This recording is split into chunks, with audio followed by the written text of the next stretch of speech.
Morning, day 23 of our Calm Christmas Challenge. Isn't it amazing? Every day we've been in the garden for 10 minutes since the start. Well, not quite the start of the festive season, is it? Because we started on the 24th of November. So we've been going for quite a while in the build-up to Christmas. Just being in the garden for 10 minutes every day. Excuse me. I'm sneezing and yawning at the same time. And I've got makeup smeared down my face. You'd think I had a wild party or something last night. I did not. Just for various reasons. Didn't take off my makeup. Didn't get much sleep. It was just one of those nights. As a mom, you have those sometimes, don't you? Even though my kids are older, sometimes mom life is just a bit tiring, a bit overwhelming, isn't it? So getting to do this, getting to come out and be in the garden, see little birds fly overhead, is a really lovely way to start this weekend. I always feel like the weekend, this is really the weekend before Christmas starts properly. That kind of high pressure few days. My kids finish school on Friday. They will finish. We're in Edinburgh, so they have a half day every Friday anyway. But they go on holiday on Friday, and then, which is I'm getting confused, the 22nd, and then Sunday the 24th, and then it'll be the big day. So this weekend always feels like, for me, quite a big one somehow, and it's really tempting to overload it with activities and loads of things to do. But we're having a slow day today, me and the kids. My husband's going on a work night out. Well, work lunch. It's not at all at night. So we'll have a slow day. Thought it'd be nice to watch something, but I'm not quite sure what. My son and daughter have very differing tastes. If you have any recommendation, my son is 10, my daughter is 7. My daughter loves anything with singing and dancing and happy and Disney and cute and pretty, and my son likes The Mandalorian and Star Wars and Harry Potter.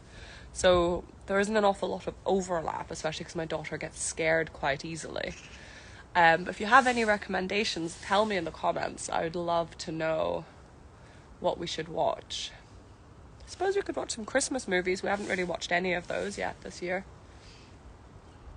That might be nice. We're really lucky in this home that we moved into a year and a half ago.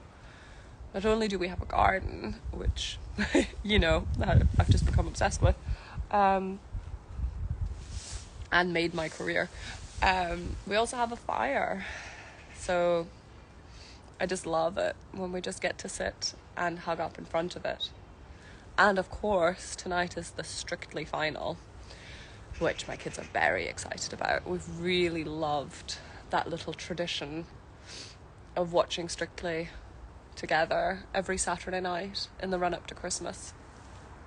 It's felt really special this year. We don't really watch much TV, so having that as a thing that we do together has just been really lovely, and it's been something that I haven't had to think about. I think there's something in a tradition or something that that recurs. You know that it's going to be on TV on the same time, and it starts in September, but it takes you all the way to Christmas. I just think there's something really, really lovely about that. Maybe there's something there that I should adopt. There's that word again, should. That I would like to adopt, that I could adopt, to add to our days more generally. Just to have something that brings us together. Because even my son, even though he doesn't like singing and dancing, and he likes Strictly, he's really enjoyed it, and he's really enjoyed voting, like cheering Bobby on. Yeah, I think there's something to those traditions, isn't there? Those things that recur, that you can look forward to every week, and you know are going to be really lovely. I'm in a slow mood today, which I think because I slept so badly. But I don't know. It's just lovely being here with you, getting to appreciate that light again. I've never appreciated that light before. That in the mornings, when it's still very dark, you know, after 8, normally if this was a school day, we would leave for school soon, and I used to think, oh, it's so sad that it's so dark when the kids are heading to school. And you can view it that way, or you could look at that incredible light and think about how amazing it is. So it's through being out here with you that I've really come to appreciate the beautiful light. So thank you. Thank you for getting me out here in the morning with my cup of tea. I still haven't found my elusive Christmas tea. This is Super Fruits tea, which is nice. Don't get me wrong. It's very nice, but it's not Christmassy. So if you do have a Christmas tea recommendation, let me know in the comments. I didn't say Christmas tree. I always normally do. I don't know why.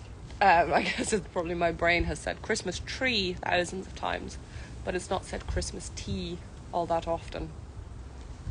Maybe that's what it is. I don't know. Anyway, I've also spent quite a lot of time in the garden the last few days, and I think by being out here, it's really kind of made me want to do some of the things that I've been kind of putting off or wasn't sure about. So I replanted the raised bed. I've been kind of chronicling on my stories a little bit, but if you're interested in me doing a proper post on what I've done, let me know. I can do that.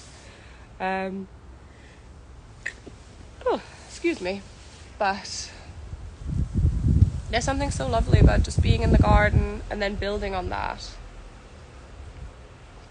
by doing some planting. I had a really great garden coaching session with a new client yesterday, and she was really intrigued but a bit confused about the possibility of a group coaching for gardens. And she was also surprised that I run it it's going to start in February.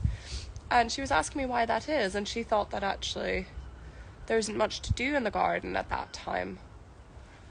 And I think that's a really common misconception, but actually I think winter is a fantastic time to think about your garden and, you know, get a lot of things in place so that your garden will be incredible come spring and summer. Because you can buy plants, for example, that are really quite small in February, March, get them in the ground, and by the time June, July come around, they'll be beautiful and huge and really, really happy in your garden.